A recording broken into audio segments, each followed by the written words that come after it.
Assalamualaikum warahmatullahi wabarakatuh. Selamat pagi semuanya. Bagaimana kabarnya? Tetap sehat dan semangat, bukan? Baik. Kali ini kita akan melanjutkan materi pendidikan KNO-an.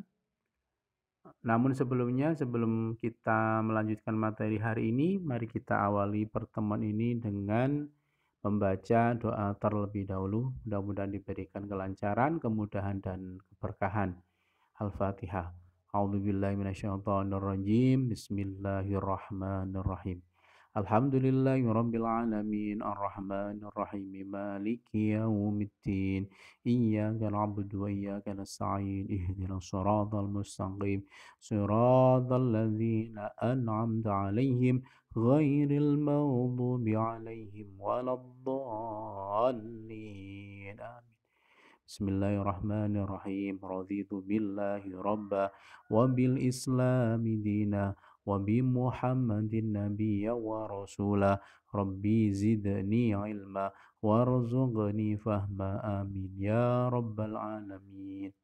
Baik, kita hari ini akan membicarakan tentang bab 8, yaitu meneladani kehidupan Nabi Muhammad Sallallahu Alaihi Wasallam. Ini adalah bab baru, ya. Tolong diperhatikan dengan baik, jangan sampai di skip dulu ya. Apa yang harus kita teladani dari kehidupan Rasulullah? Ya, coba perhatikan. Di sini ada kompetensi dasar yang harus kalian pahami. Yang pertama, siswa dapat menjelaskan Rasul sebagai insan kamil, uswah hasanah, dan qudwah hasanah. Jadi kalian harus bisa membedakan apa pengertian dari Rasul sebagai insan kamil, uswah hasanah, dan qudwah hasanah. Ini nanti kita akan jelaskan. Yang kedua, siswa memperingati hari lahirnya Nabi Muhammad SAW. Kapan itu? 12 Rabiul Awal. Yang ketiga, siswa terbiasa membaca sholawat, berjanji, dan tibaan. Nah, ini yang biasa melaksanakan tibaan dan sholawatan. Ini termasuk bagian dari pembelajaran meneladani kehidupan Rasulullah. Dan yang keempat adalah siswa menambah kata Sayyidina di depan nama Nabi Muhammad setiap kali menyebutnya. Jadi ketika menyebutkan sholawat Nabi, itu lebih baik ditambahi kata Sayyidina. Allahumma sholli ala Sayyidina Muhammad. Tidak hanya disebutkan Allahumma sholli ala Muhammad saja. Boleh, tapi alangkah lebih baiknya ditambahi dengan kata Sayyidina. Dan yang terakhir, siswa terbiasa menjalankan sunnah-sunnah Rasul. Baik, kita lanjutkan penjelasannya. Mari kita renungkan bagaimana jadinya apabila di dunia ini tidak ada baginda Nabi Muhammad SAW yang menjadi panutan dan teladan. Seorang panutan atau teladan yang akan menuntun kita ke jalan yang benar serta menuntun kita dalam beribadah. Baik beribadah kepada Allah Subhanahu wa taala dan juga beribadah kepada sesama makhluk Allah. Jadi, seandainya Rasulullah tidak ada, kita akan menjadi orang-orang yang kebingungan. Siapa yang akan menjadi panutan? Makanya Allah menurunkan Nabi Muhammad sebagai panutan dan suri tauladan kepada seluruh umat manusia dalam beribadah dan juga dalam bermuamalah, ya, atau berinteraksi dengan sesama manusia. Coba bayangkan apabila tidak ada panutan, maka kekacauan yang akan terjadi. Akan banyak pertengkaran sesama umat, ya.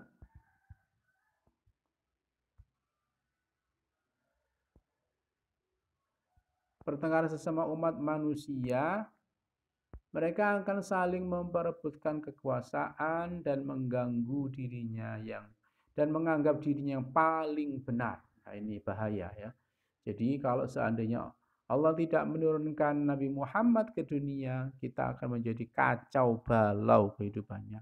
Saling bertengkar, saling eh, memperebutkan kekuasaan dan menganggap diri paling benar. Selain itu, apabila tidak ada bimbingan atau tuntunan dari Nabi dan Rasul, maka manusia tidak akan tahu ya agama dan tidak akan tahu bagaimana beribadah dengan benar.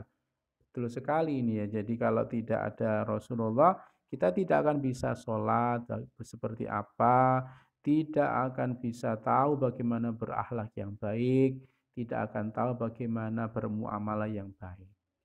Oleh sebab itu Allah Subhanahu wa taala mengutus nabi dan rasulnya untuk membimbing manusia ke jalan yang benar sehingga bahagia dunia dan akhirat. Ini adalah cita-cita semua manusia, hidup bahagia di dunia dan di akhirat.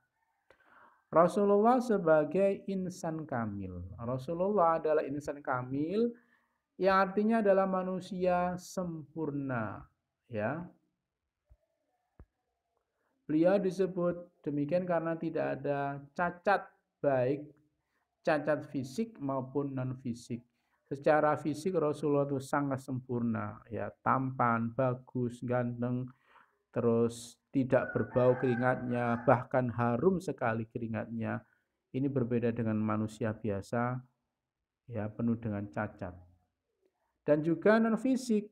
Apa non fisiknya itu? Terkenal dengan pribadi yang bagus, amanah, jujur, tidak pernah berbohong. Nah itu. Beliau yang beliau lakukan senantiasa sesuai dengan yang diperintahkan oleh Allah. Beliau berbuat tidak berdasarkan hawa nafsunya, namun semata-mata hanya karena Allah. Keagungan budi pekerti Rasulullah dinyatakan oleh Allah dalam firman-Nya surat Al-Qalam ayat 4. Wa innaka la'ala khuluqin azim. Dan sesungguhnya kamu benar-benar berbudi pekerti yang agung. Berdasarkan ayat ini menunjukkan bahwa Rasulullah itu mempunyai pribadi yang sangat istimewa ya. Beliau juga merupakan uswah atau teladan yang baik. Keteladanan beliau dinyatakan oleh Allah dalam surat Al-Ahzab ayat 1. Diingat-ingat ya, kalau bicara tentang keteladanan, Rasulullah dinyatakan dalam surat Al-Ahzab ayat 21. Laqad kana lakum fi Rasulillahi uswatun hasanah liman kana yarjullaha wal yaumal akhirah wa dzakarallaha katsira.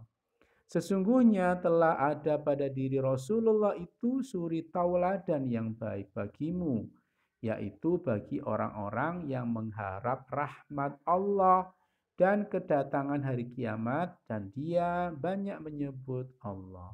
Nah ini, jadi kalau bicara tentang keteladanan kita mencontoh kepada Nabi Muhammad SAW sebagai uswah.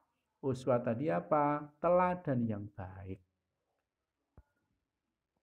Tidak mungkin Nabi dipuji oleh Allah jika tidak memiliki keluhuran budi yang sempurna.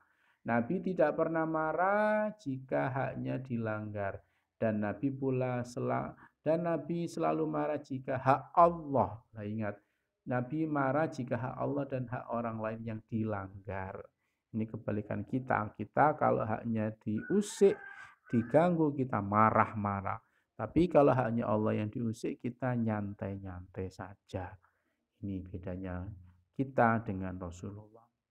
Selain sebagai uswah hasanah atau teladan yang baik, beliau juga merupakan qudwah hasanah atau pemimpin yang baik. Betapa tidak beliau menjadi umatnya hingga betapa beliau mencintai umatnya hingga setiap saat yang beliau pikirkan adalah umatnya. Bahkan ketika Jibril menjanjikan surga untuk beliau, beliau menanyakan bagaimana untuk umatnya. Seakan-akan beliau atau tidak rela ya jika satu dari umatnya masuk neraka. Loh, ini adalah termasuk bagian dari pengorbanan Rasulullah. Bahkan ketika menjelang wafatnya, beliau ucapkan adalah ummati, ummati, ummati. Itu adalah bentuk kasih sayang pengorbanan Rasulullah untuk umatnya. Begitulah sosok ideal seorang pemimpin senantiasa memikirkan rakyat yang dipimpinnya dan berani mengorbankan dirinya demi rakyatnya. Sedangkan pemimpin sekarang banyak adalah berani mengorbankan rakyatnya demi kepentingan dirinya. Loh, ini kebalikan antara Rasulullah dengan pemimpin-pemimpin sekarang. Kalau Rasulullah berkorban untuk rakyatnya, untuk umatnya, tapi kalau pemimpin sekarang mengorbankan rakyatnya. Ya, itu saja untuk materi hari ini. Mudah-mudahan bisa dipahami dan bisa dimengerti dan diamalkan. Dari saya jam sekian. Wallahu muwaffiq ila aqwamit thoriq. Wassalamualaikum warahmatullahi wabarakatuh.